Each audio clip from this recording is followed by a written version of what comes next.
అనంతపురం జిల్లా బ్రహ్మసముద్రం మండలము బొమ్మగానిపల్లి పంచాయతీ వంకతండ గ్రామంలో వైఎస్ఆర్సీపీ యువజన విభాగం జిల్లా కార్యదర్శి శివశంకర్ నాయక్ ప్రచారం నిర్వహించారు।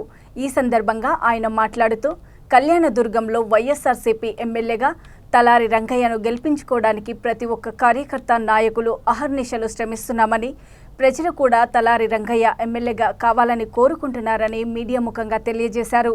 ఈ కార్యక్రమంలో వైఎస్ఆర్సీపీ నాయకులు కార్యకర్తలు పాల్గొన్నారు। ప్రజెంట్ ఎన్నికలు సమీపిస్తున్నాయి కదా, మన కళ్యాణదుర్గం నియోజకవర్గానికి ఎమ్మెల్యే ఎవరైతే బాగుంటుంది అనుకుంటున్నారు మీరు? మనకు రంగయ్య సార్ గారు ఉంటేనే బాగుంటుంది అనుకున్నాను। ఎందుకు అతనే కావాలనుకుంటున్నారు? ఎందుకంటే అతనికి అన్ని అవగాహన అన్ని పనులు అన్నీ తెలుసు కాబట్టి అతను ఉంటేనే బాగుంటుంది అనుకుంటున్నా। గతంలో ఎంపీగా ఉన్నప్పుడే తన తెలుసా నీకు? ఎప్పుడన్నా ముఖం చూసినావా? ఎంపీగా ఉన్నప్పుడే తెలుసు, చూసిన। ఓకే, ఏమైనా పని చేసినాడా మన నియోజకవర్గంలో? మన నియోజకవర్గం తెలిసి అంటే మనకు బాగానే పని ఇచ్చినాడు, ఫిల్టర్ వాటర్ ఇచ్చినాడు। మన అనంతపురంకి ఎంపీ రంగయ్య గారు ఇక్కడ ఎమ్మెల్యేగా కళ్యాణదుర్గం నియోజకవర్గంలో నిలబడినాడు।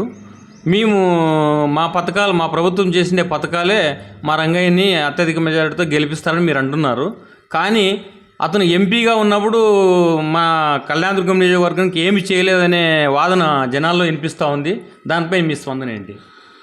ఇప్పుడు ఇది ఏ విధంగా ఉంటుందంటే, రాజకీయాల్లో ఎంపీ అనేది ఒకటి, ఎమ్మెల్యే అనేది ఒకటి। ఎంపీ అంటే ఆ పార్లమెంట్ను అభివృద్ధి చేసేకి పార్లమెంట్ నుంచి సెంట్రల్ ఫండ్స్ వస్తాయి।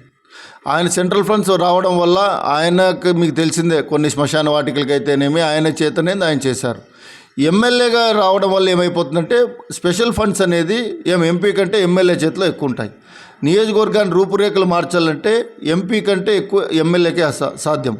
కాబట్టి ఎవరైనా కూడా ఇప్పుడు రంగయ్య సార్ ఎంపీగా ఉన్నప్పుడు ఆయన చేశారు, ఇప్పుడు ఎమ్మెల్యేకి ఇస్తే మరిన్ని అవకాశాలు ఇస్తే మరింత అభివృద్ధి చేస్తారు। ఎందుకంటే అభివృద్ధి విషయంలో రంగయ్య సార్కి ఎవరు చెప్పే పని లేదు।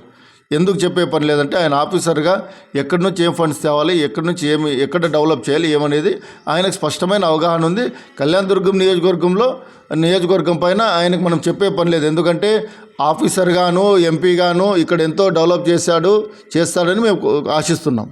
ఓకే, ఇప్పుడు గత ప్రభుత్వంలో జగన్మోహన్ రెడ్డి గారు ఆ కాలువకు సంబంధించి 114 చెరువులకు నీళ్ళు ఇస్తామనే క్రమంలో తను నుంచి మంచి ఇది మాకు రాలేదు, ఇన్ టైంలో ఆయన చెప్పిన టైంలో మాకు ఫండ్స్ ఇవ్వలేకపోయినందువల్లే ఆ కాలువ తవ్వలేకపోయినాము। సురేంద్రబాబు గారు తప్పు ఎటువంటిది ఏమి కొంచెం 1 రూపాయి % కూడా 1% కూడా అతను తప్పిదం లేదు అన్నట్లుగా మన కాపు రామచంద్ర రెడ్డి గారు ఒక ప్రెస్ మీట్లో చెప్పినారు। దానిపైన మీ స్పందన ఏంటి? ఇప్పుడు